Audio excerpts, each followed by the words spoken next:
technical issues because we are on the go, traveling and having all the equipment with us. So let us know if it's working now, if you can hear us well. And yeah, been tough time. As you might see in our YouTube channel get hacked, and the evil hackers they have used some scammy things on our behalf. So I hope that you didn't fall for this tricks, and I know many of you won't fall in that. And yeah, so just I'm gonna check if it's working this time. Oh yeah, finally. So we are completely using a new software and new settings. So let us know if you can hear us well, if everything's going well at your end.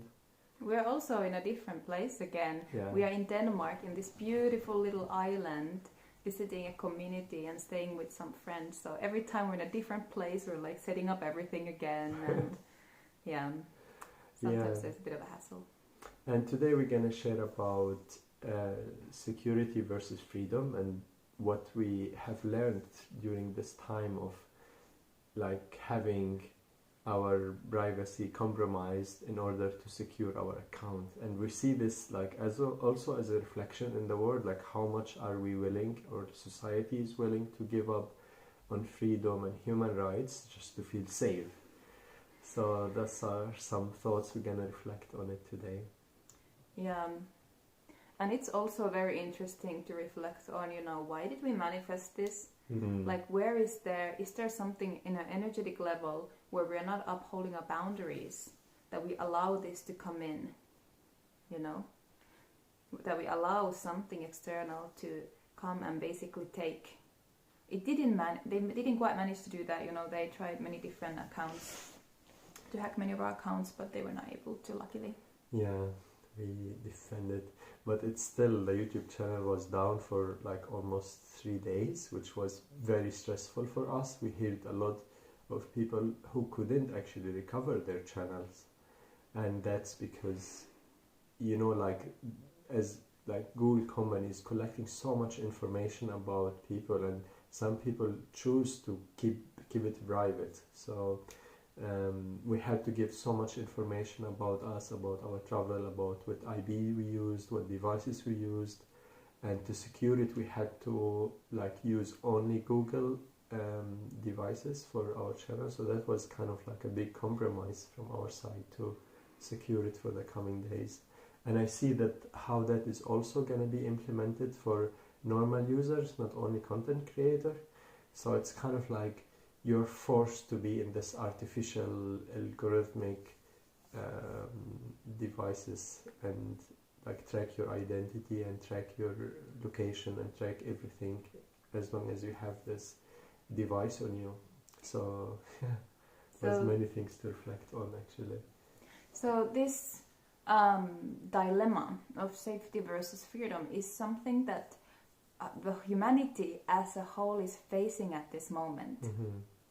And you can see it very well in the crisis situation globally, how people are really out of fear, so much fear, are willing to give up almost anything just to feel safe. Mm-hmm. Just to feel that things are under control and things are predictable, so that nothing.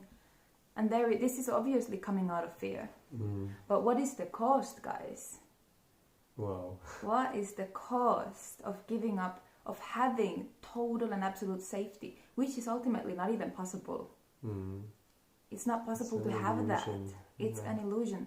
And, the more we try to create artificial safety, forced safety around us, the more our world becomes dull and lacks aliveness, life. It would be like an imprisonment to be in this, I'm feeling safe, but you're actually feeling so imprisoned with your cameras, with your security cameras, with your guards, with your walls, with all with this. With your face mask. Yeah.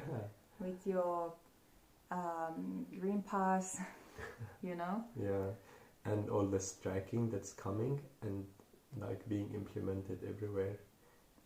Yeah. And I don't want to say that it is about that either option is right or wrong. It is all about finding our personal truth and integrity in that. How much am I willing to sacrifice, and what is my trade-off personally? Because like we said, we chose, in order to be able to have this channel, we chose to give up more information that we usually would to Google. Wouldn't.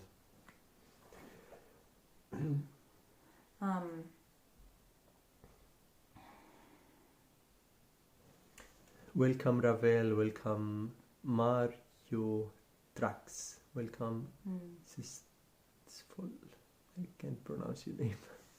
Yeah, thank you for joining us. Sisful. Maybe you can write it in 2 words for us. Yeah. So here the cost of freedom, if we talk about and in social level, like in society, is really to be willing to stand out. It is to be willing to be different and go against the norms. Because if we are afraid of the consequences, those very norms become our prison. That, I can't walk bare feet, or, like I should have a normal job. I don't want to appear like an unsuccessful person or like a hippie. All these ideas of social conditioning become our prison. And we seek safety in being within those norms, in being similar to others. And this is exactly what we see happening right now too.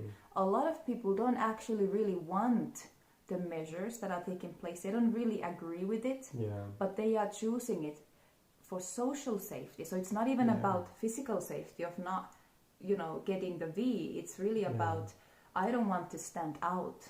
And we noticed it so much moving from Sweden to Denmark. Like we were in Sweden just 2 weeks ago, and there nobody is wearing the face suffocator, literally nobody. And just like when the train crossed the border to Denmark, then people start to put it on, like the same people, the same train, the same room, nothing changed. Just because the law has changed, people feel confident in following the norms and following what's like order is, because they give up the responsibility for somebody else. Like, okay, they want this for me, then I do it, and I'm not taking responsibility for any damage can happen.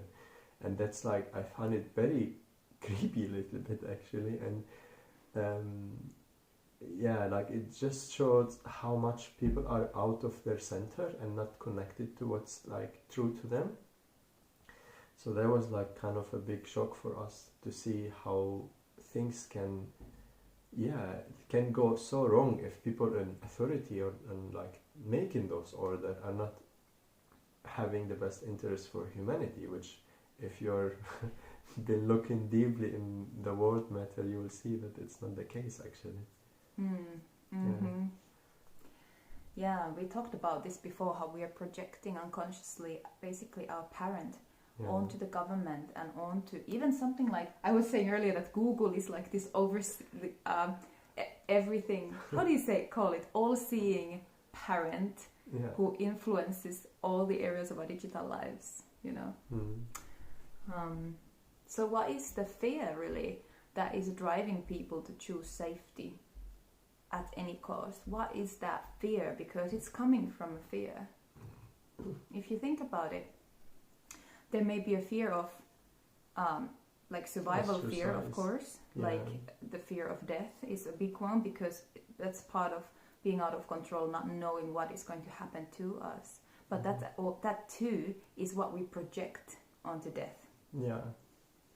And usually that has to do with separation, of thinking that we're going to be alone somehow, that we don't know what's going to happen to us, and we're going to be separated from our loved ones. And another fear related to social situations is what you just said, the fear of ostracization. So this is basically one of our very primal fears as human beings, is this connection of being left outside, of being rejected, of being abandoned. And that meant actually death in many cases. Like we still carry this trauma of being Like if you're left out of the tribe, you're over, the life is over, you can't live on yourself. So we still carry this ancestral trauma, and being like, if you're ostracized, that means death. Yeah. So it's linked to the first point. Yeah, absolutely. And of course, there is a lot of childhood wounding that plays into this, why we are unable to basically choose ourselves. You know, we get conditioned from a very young age that we need to follow the rules and the value system of our family. We need to be the way they want us to be in order to be good and lovable. And we have a really good video about this, guys. It's about finding your light. You can find it in the channel. And essentially, especially how we are forced into the school system, and we all essentially, most of us at least, we comply at the end of the day because that is the only way. We realize there's no way out of it, you know. So basically we are trained to comply at the cost of our own authenticity and freedom. And this is the patterning that we still carry as adults. We are constantly in that programming. We've been programmed to comply, and that's what we're doing. And that's coming out of unconsciousness, out of the subconscious. It's sad. So in order to come out of this fear, you know, the fear of being trapped as a prisoner of this fear, that we want safety, and to start reaching out into our own freedom of feeling ourselves as sovereign and, you know, liberate ourselves, we need to be willing to face those fears. And this means, a big one. Yeah, and this means dealing with our childhood trauma around this. How do we face our fears? Yeah. I would say, like, usually fearful parts are children part or vulnerable part, and what I do personally is more of looking at them like with curiosity and seeing why they are scared. And in many cases they were just like being scared of being exiled, in my case, or being maybe punished, depending on my trauma. Like in my trauma, it's like being exiled, being punished, being isolated, being shamed, for example. So when I'm looking at those parts and I'm seeing like, oh, they're just like beautiful, innocent children. And of course, when we have this trauma from our parents, we project it out in the world. So we think the world, or like the government, gonna punish us or gonna restrict us, or people have like still didn't work with their trauma. They might have like false positive image of what their parents treat them, because there's the fear of facing the trauma, so they might project something positive as well. But underneath it, there will be like the fear of what could happen if they don't obey, or if they even question their parents' intention or the government intention. Yeah, and quite often the consequence that we're afraid of isn't even truly realistic in the present moment. It might be in many cases, but it might not also be. But the fear is really real that lives inside of us. So the best way to find your freedom is really to find those scared inner children and do some trauma healing work. Yeah, and update them about your life. You can, like many of us live in a relatively, especially in the modern world now, most of us live in a very safe environment. So updating them about what's happening, how much you evolved since you were a child, you're not in school anymore, you're not under the control and influence of your parents, you're living your own life now. So that could be like a huge like relief for those inner children. And the truth is that when we are children, we are essentially powerless to our environment. We are tiny. You know, we start off with not even being able to eat or clean our butts by ourselves. So like we are essentially powerless and dependent on our parents. And we carry that same imprint as adults, that we are powerless. So when you start healing your childhood wounding, you begin to access your own power. You begin to access your anger, which transforms into personal power. Yeah. And when you bring this new energy, you will have the courage to choose your freedom. And even if that means going against the herd. So once you heal your childhood trauma, or you begin to heal it, you don't have to completely finish it, in one go. It takes years sometimes. But lifetime. Yeah, but once you begin to heal that, now the next step is to actually take the steps to stand out, to face it in the 3D real life. Whatever that means for you. Whatever it means for you to choose yourself, even if others think something negative about you, even if others project onto you, even if that means quitting some relationships, even if that means being ridiculed, not understood, being willing to actually do that in 3D, in real life, to face that. That's the challenge towards creating a new earth. Yeah, it's all about freedom, guys. And it's, again, I want to emphasize that it's not about right or wrong. You are allowed to choose safety, and quite often we need to nurture those parts of ourselves who are scared, like that don't want to maybe go to a party because they feel anxious, and then or a demonstration or whatever it is. Yeah. We do need to honor those parts too. So it's not wrong to choose safety, but I'm just saying what we're saying here. If you want to be free, if you want to evolve as a soul, then eventually you will have to face those fears. Yeah, and take a decision and take action out of those limiting beliefs and limiting trauma, and face it. And like in our life, we are also making decisions constantly to integrate those fears and move towards freedom. For example, we took the decision to leave Europe despite all this uncertainty if we can come back or not, and go to Mexico. And we're gonna be there. We're gonna be hosting a workshop actually in a very beautiful event called Greater Reset Activation. So if you're in Mexico, or if you like to go there, maybe we'll see you in person.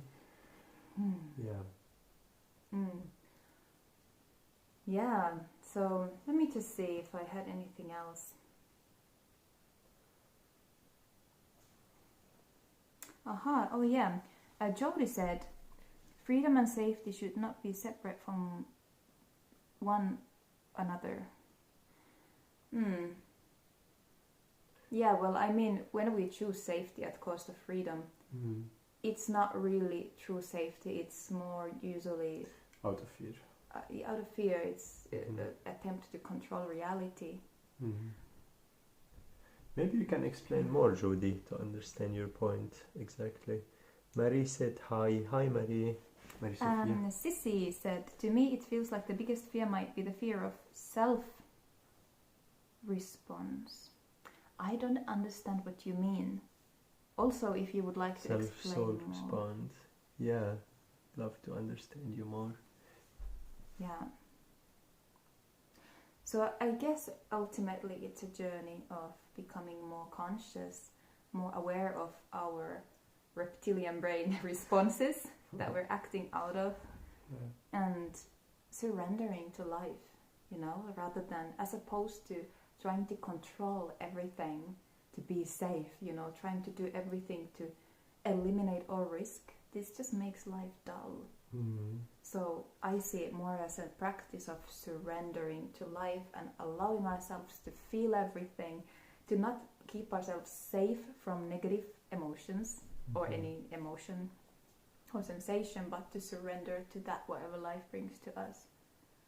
Yeah, we'd love to hear your thoughts, so leave them in the comments, and if you have still any questions, just let us know and we'll answer it before the end of the live stream. And it's beautiful to have always this live stream so we can interact with you. So if you like us to talk about any topic in the future, maybe next week or the week after, please let us know and we'll make a live stream about it. Yeah. Absolutely. Sissy said you explain exactly what I mean. Okay, beautiful. Okay, Jody, I am here observing birds fly. I see them free, living in this planet, Mother Earth, which keeps them safe with everything they need to live. Make me curious where you live, Jody. Yeah. Oh, I somehow feel you, Jody. Maybe this is not what you mean, but I want to say that the more we live out of fear, we keep manifesting the very thing we fear. The more we live out of resistance to life, the more we manifest things where the life comes in, Whereas versus if we are living from a place of freedom and surrender with zero resistance, suddenly life carries us. This is my experience. Just like the birds are, maybe there's a cat here and there who tries to snatch one of them, but it feels as though life just carries the animals. They don't live in fear, So this, in the same way as we lose resistance to those things we are afraid of, suddenly we don't need to manifest them anymore. Yeah, we're free from them forever. The universe is supporting us, carrying us, nurturing us. Yeah. Yeah. Yeah. And I think this is the end of our live stream. I feel complete. Yeah. Thank you for watching us, and if you like this video, please like it. That will help the algorithm suggest it to more of our YouTube community, and we'd love to see you in the next one. Yeah. Thank you so much for being with us, beautiful souls. Beautiful souls of New Earth. Love you.